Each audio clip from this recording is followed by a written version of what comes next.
ತಾ ಹೇಳಿದನಲ್ಲವೇ,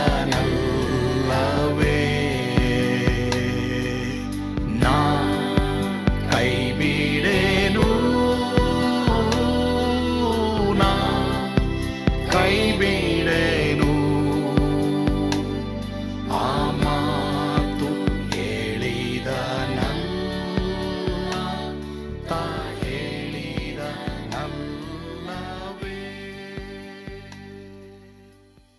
ಯೇಸು ಕೈಬಿಡನು ದೈನಂದಿನ ಸತ್ಯವೇದ ಅಧ್ಯಯನಕ್ಕೆ ನಿಮ್ಮೆಲ್ಲರನ್ನು ಸ್ವಾಗತಿಸ್ತೇನೆ.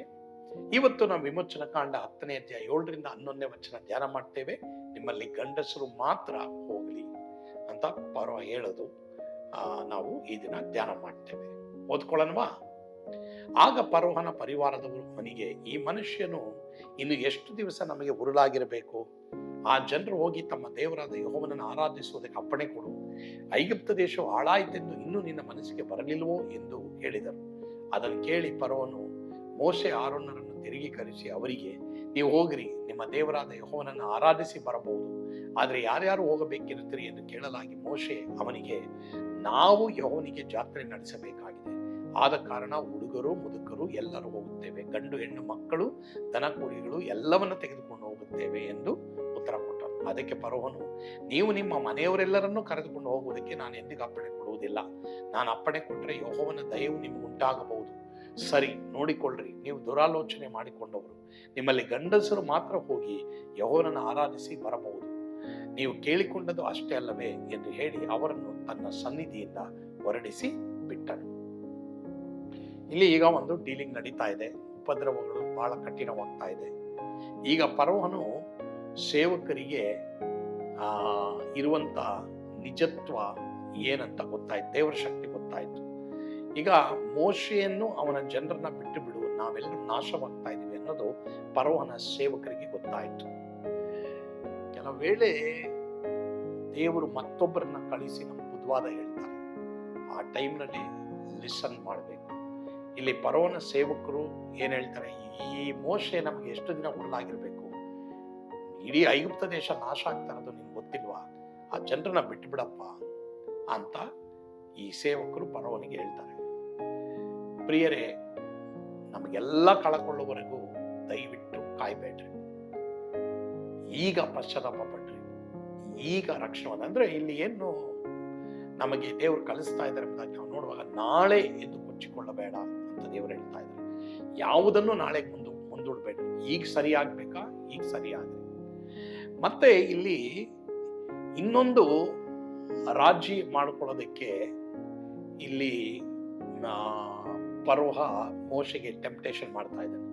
ಈಗ ನೀವು ಹೋಗ್ರಿ, ಯಜ್ಞವನ್ನು ಸಮರ್ಪಿಸಿರಿ, ಆದ್ರೆ ನಿಮ್ಮ ಮಕ್ಕಳು, ನಿಮ್ಮ ಹೆಂಡತಿ, ನಿಮ್ಮ ಮೊಮ್ಮಕ್ಕಳು, ನಿಮ್ಮ ದನ ಕುರಿ ಎಲ್ಲ ತಗೊಂಡೋಗ್ಬೇಡಿ. ಅವರೆಲ್ಲ ಇಲ್ಲೇನೆ ಪ್ರಾರ್ಥನೆ ಮಾಡಿ, ನಿಮ್ಮ ಮಕ್ಕಳೆಲ್ಲ ಇಲ್ಲೇ ಪ್ರಾರ್ಥನೆ ಮಾಡಲಿ, ಗಂಡಸರು ಮಾತ್ರ ಹೋಗ್ಲಿ ಅಂತ ಹೇಳ್ತಾನೆ. ಆದರೆ ದೇವ್ರೇನ್ ಹೇಳಿದ್ದು ಎಲ್ಲರೂ ಹೋಗ್ಬೇಕಂತ. ಫರೋಹ ಹೇಳ್ತಾರೆ ಬರೀ ಗಂಡಸರು ಮಾತ್ರ ಹೋಗ್ಲಿ ಅಂತ. ಇದರಿಂದ ನಾವು ಮೆಸೇಜ್ ಏನ್ ಕಲಿತೀವಿ? ಇವತ್ತು ಎಷ್ಟೋ ಜನ ಗಂಡ ಮಾತ್ರನೇ ಸಭೆಗೆ ಬರ್ತಾರೆ, ಮಕ್ಕಳು ಹೆಂಡತಿ ಬರಲ್ಲ. ಅಥವಾ ಹೆಂಡತಿ ಮಾತ್ರನೇ ಸಭೆಗೆ ಬರ್ತಾರೆ, ಮಕ್ಕಳು ಗಂಡ ಬರಲ್ಲ. ಅಥವಾ ತಂದೆ ತಾಯಿ ಇಬ್ರು ಸಭೆಗೆ ಬರ್ತಾರೆ, ಮಕ್ಕಳು ಸಭೆಗೆ ಬರೋದಿಲ್ಲ. ಹೀಗೆ ನಾವು ಹಲವಾರು ಒಂದು ಶಿಫ್ಟ್, ಒಂದು ರಾಜಿಯನ್ನ ಮಾಡ್ಕೊಳ್ಳೋದನ್ನ ನಾವು ನೋಡ್ತಾ ಇದೀವಿ. ಎಲ್ಲರೂ ಪಾಪದಿಂದ ಬಿಡುಗಡೆ ಆಗ್ಬೇಕು, ಎಲ್ಲರೂ ಕ್ರೈಸ್ತರಾಗಬೇಕು, ಎಲ್ಲರೂ ಯೇಸುವನ್ನ ನಂಬಬೇಕು. ಮತ್ತೆ ದನ ಕುರಿ ಕರುಗಳು ಇದೆಲ್ಲ ಬಿಟ್ಟು ಬರ್ಬೇಕಂದ್ರೆ ಅರ್ಥ ಏನು? ನಾವು ಪಾಪದಿಂದ ಪಶ್ಚಾತ್ತಾಪಪಟ್ಟು ಮಾನಸಾಂತರಪಟ್ಟು ದೇವರ ಕಡೆ ತಿರುಗಿಕೊಳ್ಳುವಾಗ ದೇವರು ನಮಗಿರುವಂಥದ್ದೆಲ್ಲವನ್ನ ಆಶೀರ್ವಾದ ಮಾಡ್ತಾರೆ ಅನ್ನೋದು ಅಲ್ಲಿ ಬಹಳ ಪ್ರಾಮುಖ್ಯವಾದ ವಿಷಯ. ನೋಡಿ, ನಮ್ಮ ಪರಿಸರವೇ ಈಗ ನಾವು ಯೇಸುಸ್ವಾಮಿ ನಂಬಿದಾಗ ಪಾಪವನ್ನ ಬಿಟ್ಟು ಪ್ರತಿದಿನ ನಾವು ಯೇಸುವಿನ ಮೇಲೆ ಹತ್ಕೊಂಡು ಆತನ ಶಿಷ್ಯರಾಗಿ ನಾವು ನಡೆಯುವಾಗ ನಮ್ಮ ಅಟ್ಮಾಸ್ಫಿಯರ್, ನಮ್ಮ ವಾತಾವರಣನೇ ಚೇಂಜ್ ಆಗುತ್ತೆ. ಸೊ ಹೀಗಾಗಿ we can affect anybody and anything. ನಮ್ಮ ಒಂದು ತೀರ್ಮಾನದಿಂದ ಬರೀ ಮನುಷ್ಯರನ್ನ ಮಾತ್ರ ಅಲ್ಲ, ನಮ್ಮ ಸುತ್ತಮುತ್ತ ಇರುವಂತ ಎಲ್ಲವನ್ನ ನಾವು ಎಫೆಕ್ಟ್ ಮಾಡಕ್ಕೆ ಸಾಧ್ಯ ಇದೆ. ಆದ್ರಿಂದನೇ ಇಲ್ಲಿ ಮೋಶೆ ಹೇಳ್ತಾನೆ, ಇಲ್ಲ ನಾವೆಲ್ಲರೂ ಹೋಗ್ತೀವಿ, ಒಬ್ರು ಮಾತ್ರ ಅಲ್ಲ ಎಲ್ಲರೂ ಹೋಗ್ತೀವಿ ಎಂಬುದಾಗಿ ಅವನು ಹೇಳ್ತಾನೆ. ಇಲ್ಲಿ ರಾಜಿ ಮಾಡ್ಕೊಳ್ಬೇಡಿ ಪ್ರಿಯರೇ. ದೇವ್ರ ವಾಕ್ಯ ಏನ್ ಹೇಳ್ತದೋ ಅದು ಪ್ರಕಾರನೇ ನಡೆಯಕ್ಕೆ ತೀರ್ಮಾನ ಮಾಡಿ ದೇವರ ಆಶೀರ್ವಾದಗಳು ನನಗೆ ನಿನಗೆ ಇರುವಂಥದ್ದಾಗಿ. ನನಗೆ ಗೊತ್ತಿಲ್ಲ ಯಾರ್ಯಾರು ಯಾವ್ಯಾವ ವಿಷಯದಲ್ಲಿ ರಾಜಿ ಮಾಡ್ಕೊಂಡಿದ್ದೀರೋ, ದಯವಿಟ್ಟು ರಾಜಿ ಮಾಡಬೇಡ್ರಿ. ಸತ್ಯವೇದ ಏನ್ ಹೇಳ್ತದೆ ಆ ನಿಯಮಕ್ಕೆ ಅನುಗುಣವಾಗಿ ನಾವು ನಡೆಯೋಣ, ಅದರ ಆಶೀರ್ವಾದವನ್ನ ನಾವು ಹೊಂದೋಣ. ಪ್ರಾರ್ಥನೆ ಮಾಡಲ್ವಾ? ನಮ್ಮನ್ನು ಬಹಳವಾಗಿ ಪ್ರೀತಿ ಮಾಡುವಂತ ನಮ್ಮ ಸ್ವರ್ಗೀಯ ತಂದೆ ಆದವರೇ, ನಿಮಗೆ ಸ್ತೋತ್ರ. ಇಂದು ನಮ್ಮೊಂದಿಗೆ ನೀವು ಮಾತನಾಡಿದರೆ ಅದಕ್ಕಾಗಿ ಸ್ತೋತ್ರ. ಹೌದಪ್ಪ, ಅನೇಕರು ಇವತ್ತು ರಾಜಿ ಮಾಡಿಕೊಳ್ಳುವವರಾಗಿದ್ದಾರೆ ದೇವರೇ. ಆರಾಧನೆಗಳಿಗೆ ದೇವರೇ ಬರೀ ತಂದೆನೋ ಅಥವಾ ತಾಯಿನೋ ಅಥವಾ ಮಕ್ಕಳು ಹೀಗೆ ಒಂದೊಂದು ಗುಂಪು ಮಾತ್ರ ಹೋಗೋದನ್ನು ನಾವು ನೋಡ್ತಾ ಇದ್ದೀವಿ.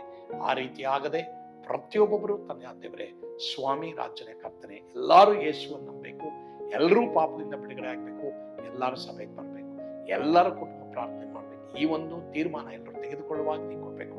ಆ ರೀತಿ ನೀವು ಮಾಡಿದಕ್ಕಾಗಿ ಸ್ತೋತ್ರ, ಸ್ತುತಿ, ಘನ, ಮಾನ, ಮಹಿಮೆ ನೀವೊಬ್ಬರೇ ಹೊಂದಿಕೊಂಡ್ರಿ ಸ್ವಾಮಿ. ಯೇಸುವಿನ ಹೆಸರಿನಲ್ಲಿ ಪ್ರಾರ್ಥಿಸ್ತೇವೆ ದೇವರೇ, ಆಮೆನ್. ಕರ್ತನು ತಾನೇ ನಿಮ್ಮೆಲ್ಲರನ್ನು ಆಶೀರ್ವಾದ ಮಾಡಲಿ. ಯೇಸು ನಿಮ್ಮನ್ನು ಕೈ ಬಿಡಲ್ಲ.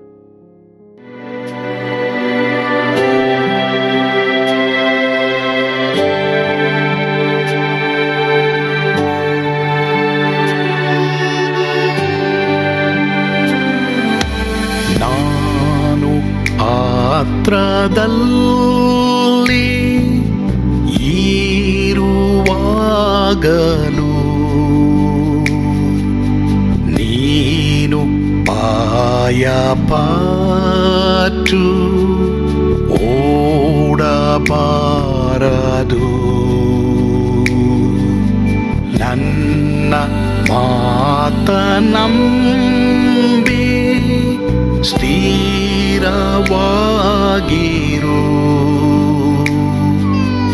ನಿನ್ನ ಬಿಡಲಾರೆ,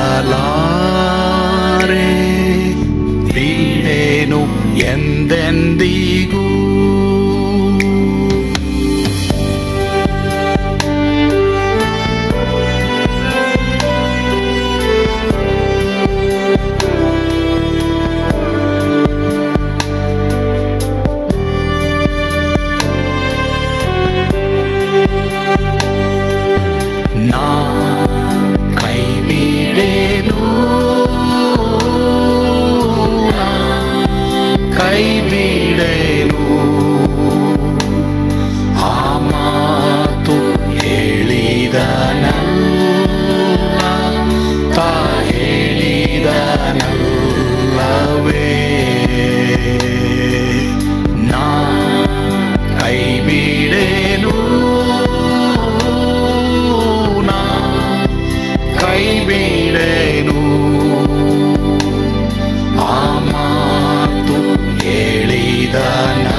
ಹೋದರು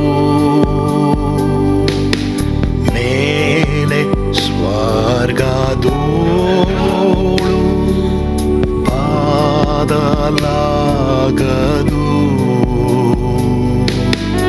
ಅಲ್ಲಿಂದೇಸು ಸ್ವಾಮಿ ಬಾರುವಾತನು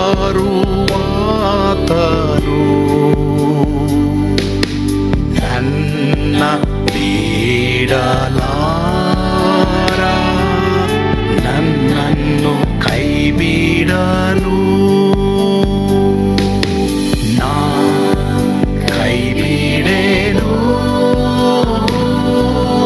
ನಾ ಕೈ ಬಿಡೆನು. ಆ ಮಾತು ಹೇಳಿದ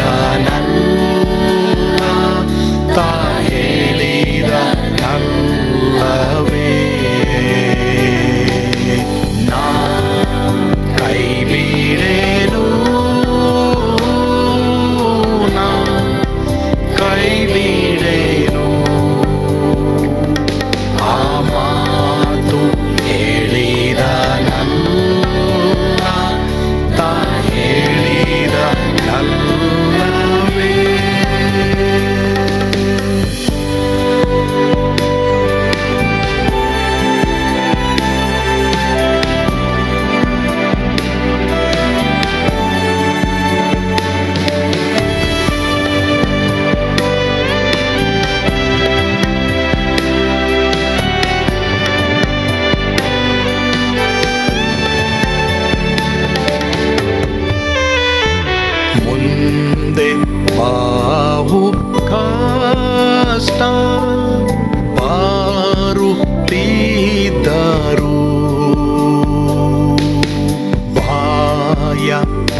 ಸ್ವಾಮಿ ನನ್ನ ಕೈ ಬಿಡನು.